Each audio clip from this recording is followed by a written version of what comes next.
नमस्कार दोस्तों, बिहार या टारगेट में आप सभी का बहुत बहुत स्वागत है।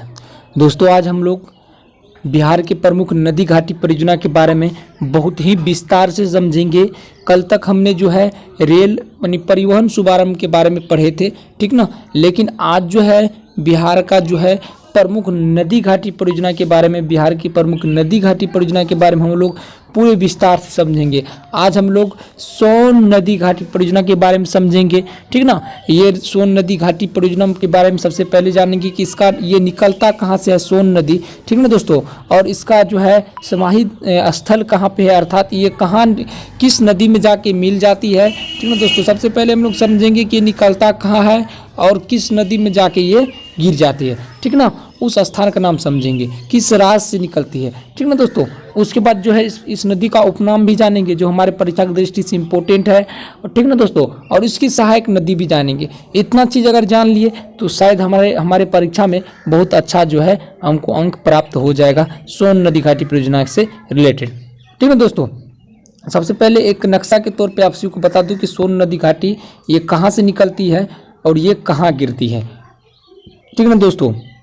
देख लीजिए, ये अमरकंटक मेकाल पर्वत उद्गम स्थल है इसका, ठीक ना। ये अमरकंटक की पहाड़ी है कहाँ दोस्तों, तो ये अमरकंटक की पहाड़ी दोस्तों मध्य प्रदेश में है। समझ रहे आप लोग, ये मध्य प्रदेश में है, ठीक ना। अमरकंटक ये मेकाल पर्वत से, ठीक ना दोस्तों, अमरकंटक नामक पहाड़ी से मेकाल पर्वत से ये निकलती है ये नदी। कौन नदी दोस्तों, सोन नदी। यहाँ से ये निकलता है। इसके बाद यहाँ से ये जो है इसका प्रमुख देखिए सहायक नदी कौन है दोस्तों, रिहंद नदी है इसका सहायक नदी। इसके बाद ये डायरेक्ट दानापुर आ जाते हैं। यहाँ से करीब 700 किलोमीटर की दूरी को तय करके ये क्या चल देते हैं, यहाँ दानापुर पहुँच जाते हैं। दानापुर से 16 किलोमीटर दूरी में जा कर के ये कहाँ होते हैं, ये गंगा नदी में गिर जाते हैं। समझ रहे हैं। देखिए, इसका एक और दूसरा नाम है, इसको जो है रिहंद नदी की जो जहाँ पे इसका सहायक है वहाँ पे इसको सोनभद्र नदी भी कहते हैं, ठीक ना दोस्तों। इसका उपनाम क्या है दोस्तों, सोनभद्र नदी भी है। एक और इसका उपनाम है। चलिए, इतना चीज़ जान गए। ये मेकाल पर्वत मध्य प्रदेश से निकलता है और करीब 700 किलोमीटर की दूरी तय करने के बाद जो है ये कहाँ आके दानापुर से पटना जा करके ये गंगा नदी में समाहित हो जाती है। अमरकंटक पर्वत और मेकाल पर्वत कहाँ है दोस्तों, ये मध्य प्रदेश में है। मध्य प्रदेश, भारत के मध्य प्रदेश में है, ठीक ना। चलिए, अब हम लोग इसको पूरे विस्तार से हम लोग समझेंगे, थोड़ा इसको अच्छी तरीक़ा से सब हम लोग समझेंगे, ठीक ना। देखिए, सबसे पहले जो इम्पोर्टेंट पार्ट है, ठीक ना, वो चीज़ देख लेंगे। इतना चीज़ जो पढ़ेंगे तो ये चीज़ क्या है, ये बच्चों का काम है। हम लोग का काम है जो इम्पोर्टेंट चीज़ है वो समझेंगे। देखिए दोस्तों, ये जो है सबसे पहले सोन नदी अमरकंटक पहाड़ी से निकलती है। ये आपको बताए थे, अमरकंटक पहाड़ी मध्य प्रदेश में है। और देखिए, ये बिहार में बहती हुई गंगा में गिर जाती है, समाहित हो जाती है। इसे स्वर नदी भी कहा जाता है। समझ रहे दोस्तों, जितना कह रहे हैं उतना आप लोग जो लिख लीजिएगा अच्छा से। जो पीडीएफ नहीं लिए और जो पीडीएफ लिए हैं उस सब के लिए बहुत अच्छा है, उस सब याद कर लीजिएगा, ठीक ना, वो बहुत अच्छा रहेगा। देखिए, इसकी सहायक नदी रिहंद नदी पर रिहंद बांध काफ़ी उपयोगी है। इसका सहायक नदी कौन है दोस्तों, रिहंद नदी है। और उस पर बना जो रिहंद बांध काफ़ी उपयोगी है। देखिए, कुल 700 किलोमीटर तक बह करके यह गंगामय हो जाती है, ठीक ना। कुल 700 किलोमीटर तक यह बह करके क्या होता है, गंगा में समाहित हो जाता है। आप सभी को अभी बताए थे। चलिए, अब हम लोग समझेंगे कि इससे रिलेटेड कुछ इम्पोर्टेंट प्रश्न जो है उनको सबसे पहले हम लोग समझे। देखिए, सोन नदी का उद्गम मेकाल पर्वत के अमरकंटक पठारी भाग से हैं। इसे सोनभद्र नाम से भी पुकारा जाता है। अभी आप सभी को बताए थे, इस सोनभद्र नाम से भी पुकारा जाता है।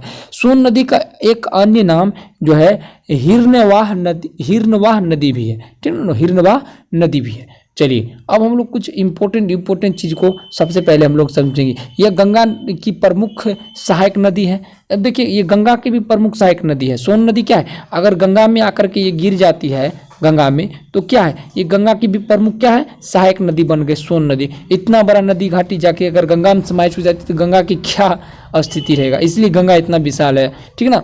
इसका उद्गम स्थल मध्य प्रदेश राज्य में है, ठीक ना। ये चीज़ को हम लोग समझेंगे, ठीक ना। देखिए, इसका ज़्यादातर वनाच्छादित, ठीक ना, देख रहे हैं आप लोग यहाँ पे।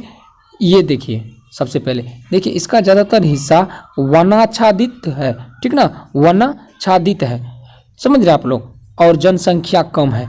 वनाच्छादित मतलब ज़्यादा वन से लटका, मतलब वन पर्वत सॉरी, ये वन आच्छादित मतलब समझ रहे हैं, वन पेड़ पौधे से रिलेटेड है, ठीक ना। ये वन आच्छादित मतलब पेड़ पौधे इसका ज़्यादातर हिस्सा में जो जहाँ से ये नदी निकलती है वहाँ जो है पेड़ पौधा ज़्यादा है और जनसंख्या कम है। समझ गए दोस्तों। चलिए अब हम लोग समझते हैं कुछ इसमें जो रुकावट वाली चीज़ है जो आपको समझना चाहिए, जो बिहार से रिलेटेड है। देखिए यह घाटी कैमूर पर्वत श्रेणी, ठीक ना, कैमूर पर्वत श्रेणी उत्तर और छोटा नागपुर दक्षिण से घिरे हुए हैं, ठीक ना। अब मौसमी के बारे में समझिए कि बरसात ये नदी तो मौसमी ये बरसात के होने के कारण यह परिवहन की दृष्टि से महत्वहीन है, ठीक ना। चलिए अब हम लोग कुछ इसका जो है सहायक नदी के बारे में समझ लेते हैं। देखिए सोन नदी का प्रमुख सहायक 2 नदी है, ठीक ना। हम लोग रिहंद के बारे में तो जान ले, लेकिन ये जो है ना कुनहड भी है, ठीक ना दोस्तों, कुनहड भी है इसका एक सहायक नदी। तो ये 2 नदी इनका सहायक है, ठीक ना।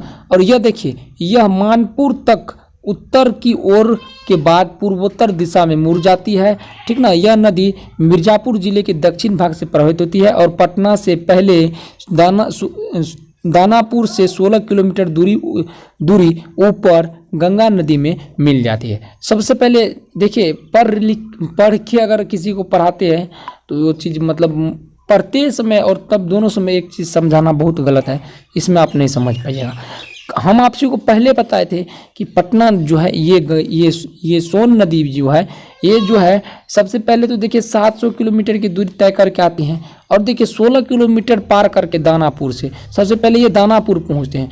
दानापुर से क्रॉस करके 16 किलोमीटर की दूरी तय करके ये गंगा में मिल जाती है। इसकी कुल लंबाई 780 किलोमीटर है, ठीक है। सोन नदी कुल लंबाई 780 किलोमीटर है। अब देखिए ये जो है एक इम्पोर्टेंट प्रश्न है यहाँ पे, सोन नदी की कुछ सहायक नदी पर बांध बनाए गए हैं, ठीक ना।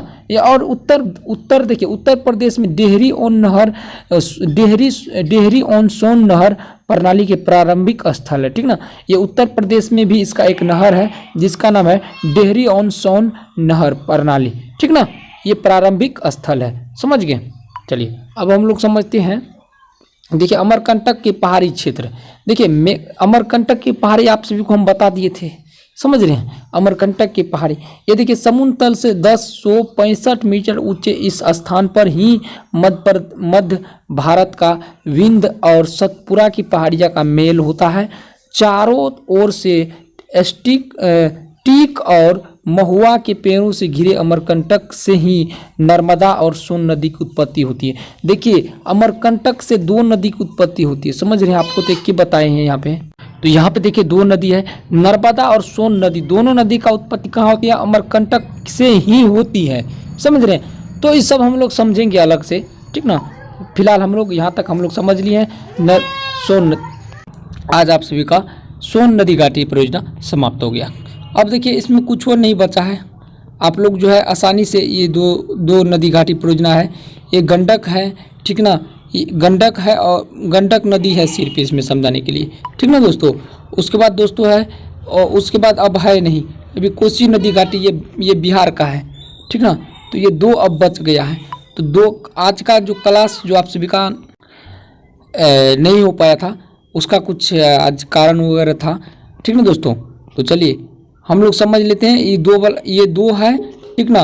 और कल इसलिए वो 2 नहीं है क्योंकि कल का वीडियो जो है थोड़ा ये 2 बहुत छोटा है, तो कल वाला वीडियो बना लेंगे तो एक 2 मिनट का, क्योंकि लास्ट है, ठीक ना। और इसमें हम लोग क्या शामिल करेंगे, तो इसमें कुछ ऑब्जेक्टिव है, ठीक ना। आज ये बहुत लंबा हो जाएगा, कल इसको थोड़ा आसानी से कल इसको हम लोग समझ लेंगे। कुछ ऑब्जेक्टिव वगैरह यहाँ पे बचा हुआ है, तो ये चीज़ जो है हम लोग समझेंगे। कुछ 25-30 ऑब्जेक्टिव है, उसके साथ इस वीडियो को हम सेट कर लेंगे, ठीक ना। तो इसलिए आज इतना ही, कल आपका जो है ये पूरा ख़त्म हो जाएगा। धन्यवाद।